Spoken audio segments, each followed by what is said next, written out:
Alam ko marami nang nakapanood nito, pero alam niyo ba ang ginawa lang naman ng mga tao doon sa puntod ni Rico yan ay ginawang fiesta. Okay? So maraming tao ang gumawa nito, hindi lang itong nasa video na to. Marami ako ipapakita sa inyo ng pictures kung saan ginawang fiesta lang naman at wala nang respeto doon sa namayapang si Rico yan. Yan. Kung tatawagin natin ito si Boy Rico yan. Viral ito ngayon. Dahil lang naman sa kanyang pa-emote-emote, pa-yakap-yakap, 'di ba? Pa pa video-video with background music pang nalalaman. So hindi ko mapigilang matawa dito sa ginawa niya.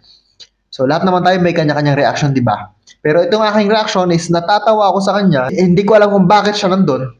Okay? Ang nakikita ko lang na dahilan ay gusto niya lang magpasikat sa mga tao. Okay, paano ko nasabi yan? Mamaya tatalakayin natin. Pero hindi lang siya yung gumawa niyan, okay? Wala sanang problema eh, di ba? Kung si Claudine Barreto yung nandyan, no? Hihingi siya ng tawad, payakap-yakap, Rico yan, patawarin mo ko sa aking nagawa. Di ba? Wala sanang problema. Pero yung pupunta ka dyan na hindi mo naman ka mag-anak, na sobrang bata mo pa, feeling ko bata pa to eh, na hindi mo pa inabot yung itsura o yung pagkatao ni Rico yan, eh, hindi ka pa niyang buhay, sigurado, for sure ha? Sigurado na, hindi pa for sure ba? Okay? So, hindi ka pa niyan buhay, eh, bakit mo naging idolo yan? Di ba? Eh, patay na yan, di ba? So, hindi mo na lang ginawang hindi mo na lang inirespeto yung puntod, nananahimik na yung kaluluwa ni Rico yan ay ginambala mo pa. Okay? So, paano ko nasabing ginambala? Hindi sa pamamagitan ng pagpicture niya dyan ha, hindi sa pagpunta niya dyan. Oh, valid na yung reason na gano'n, no? Nagpicture siya, nagpunta siya dyan. Nagambala lang siya, alam niyo kung saan? Doon sa pagkalat niya sa social media. Okay? Napag-usapan tuloy ito ngayon si Rico yan dahil sa ginawa ng mga taong ito na kung saan-saan ay nagpipicture-picture, okay? Picture video kung ano pang ginagawa. So, papakita ko sa inyo yung mga pictures kung saan pambabastos yung ginagawa nila, hindi na nila respeto yung tao porket nag-viral itong video na to, eh, marami nang gumaya. Okay, pakita ko sa inyo.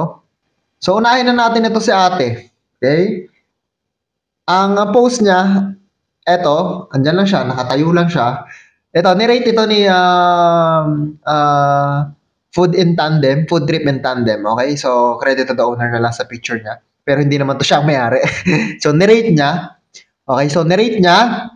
Ang sabi dito, 9.5 out of 10. Okay, bakit? Very behave. No unnecessary. Okay? Tingnan muna natin itong mga pictures na to bago natin panoorin yung kay Boy Rico yan. Okay? So, ang sabi dito, very behave. 9.5 ka ngayon sa score ni Food Trip in Tandem. Okay, next. Ito ilan lang to sa mga pictures, okay? Na nagsikalat ngayon sa social media dahil nga sa viral videos na yun. Viral video na yun. Okay, sabi dito, the post doesn't serve formality. 3 out of 10 lang to. Parang nagpapapicture lang si ate sa bagong utang na kotse. Yan, kung makikita ninyo, parang post niya lang. And dahil nga sa viral, ay nakipost-post ito si ate. Ito yung bagong bili kong kotse, di ba? Kung makikita natin sa picture, di ba? Tama nga naman. Kung makikita natin na parang kotse lang yung pinopost niya. Ito, bilhin yun. Bago kong kotse to. Okay, ginawa ng katuwaan yung puntod nitong si Rico yan. Kawawa naman yung taong namayapa na ay hindi pa pinapatahimik ng mga taong Pilipino. Okay, next. Ito pa, si Kuya Angkas Rider. Napadaan. 4 out of 10. Okay, it's very ma'am and sir. Ready to pick up na po. Parang pipick up lang doon sa sementeryo.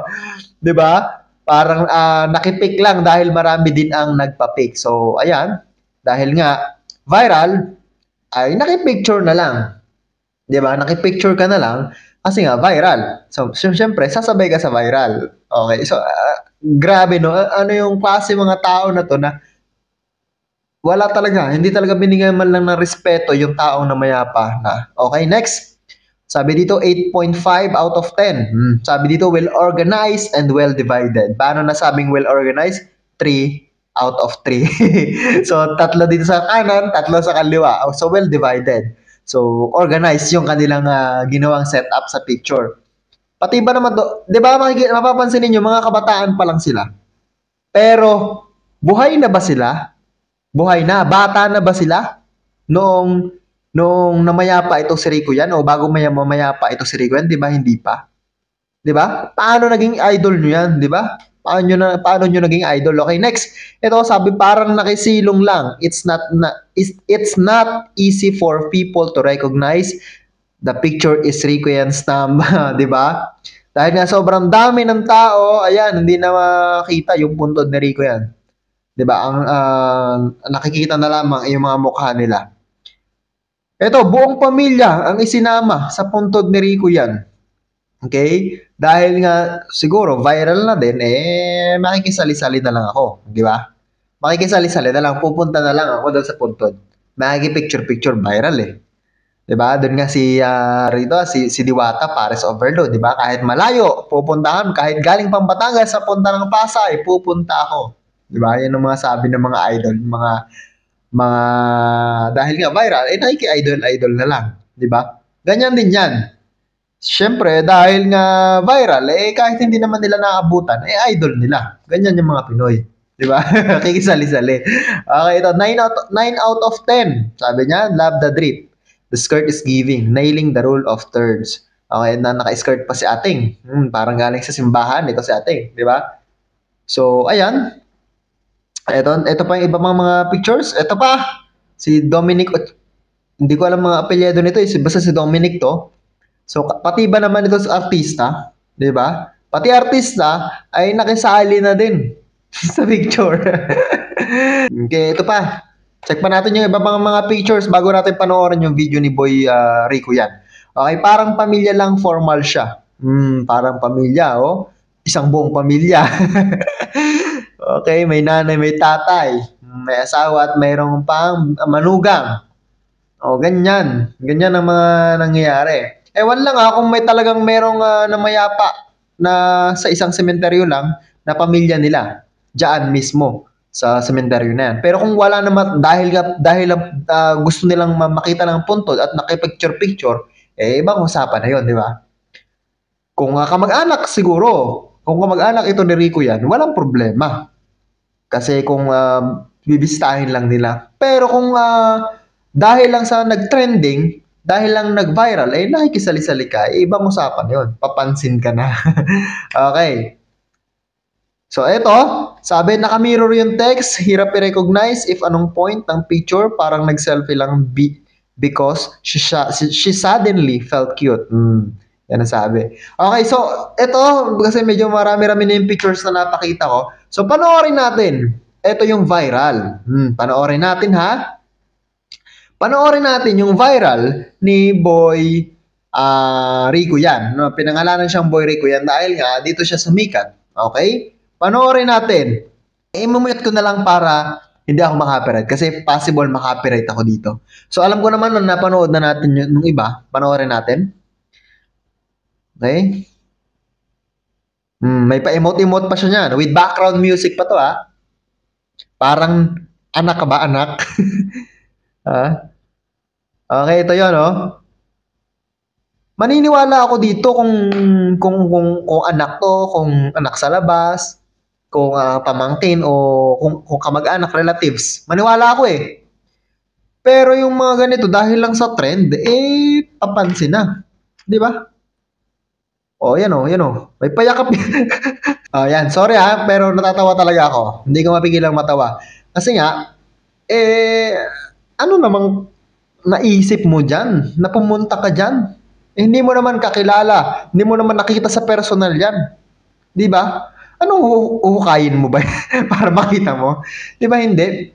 Wala namang sense. Walang sense talaga na pumunta dyan na para lang magpa-picture sa puntod. No? Buti sana kung anniversary niyan. Okay? Kung birthday niya, kung araw ng mga patay, yan, valid pa yan.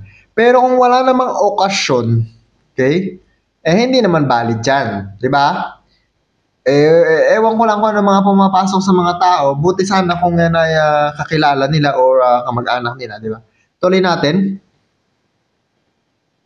Ayan, no? Wala man lang respeto na binibigay do sa namayapa na. So, patahimikan na lang natin. Yan na, may pa-emote-emote pa yan. So, ayun. Sana, doon sa mga taong nakikitrend-trend, okay? Mga nakiki-viral-viral, nakikisali-sali sa mga viral, patahimikin na natin ito si Rico yan. Dahil matagal na itong patay, tigilan na natin yung parang pambubulabog natin doon sa kanyang kaluluwa o sa kanyang katawan na nakahimlay ng matagal na. So, sana, tigilan na natin to. Ang tagal na to, halos taon-taon na lang ata nakikita ko sa social media to, si Rico yan, promise. Hindi lang to ngayon nag-viral, no? Maraming beses na, halos taon-taon na, hindi mawala sa isip ng mga tao ito si Rico yan. Hindi ko naman masasabing dahil kalimutan na siya. Ang nakikita ko lang kasi, hindi siguro matahimik yung kaluluwa nito dahil nga ay patuloy at patuloy nating pinag-uusapan.